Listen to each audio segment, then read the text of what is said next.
Experiencing nostalgia lately? Yes? No? The Old Schwamb Mill will be celebrating its 50th anniversary this week as Richard Duffy takes us a half a century back. The Schwamb Mill is celebrating its 50th anniversary this year. It started back in 1969, but papers were not passed until January of 1970.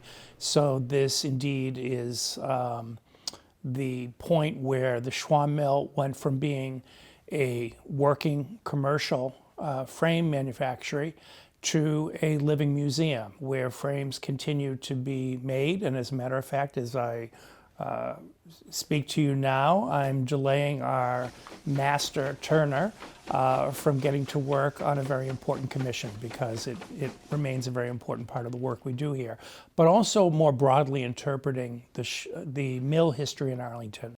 Arlington had many water-powered mills back in 1637 and throughout town history, but it's not often that you have the opportunity to actually put yourself in the past.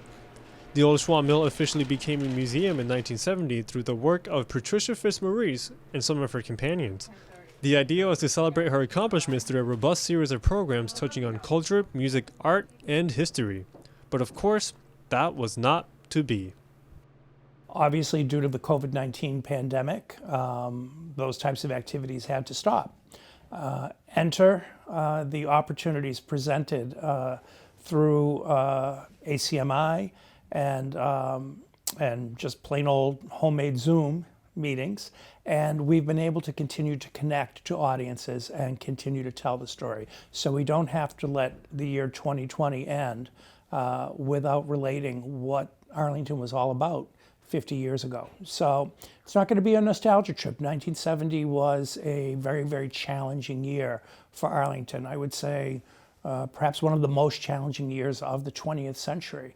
And that just emphasizes again how remarkable it was that despite all of those challenges, saving the Schwamb Mill came to be. In Richard Duffy's lecture, he presented a lot of fun facts about what went on in Arlington 50 years ago and how it is still affecting us today. To learn more about Arlington in the 1970s, you can watch the full event on our channels or watch it on demand on acmi.tv. For ACMi News, I'm Anim Osmani.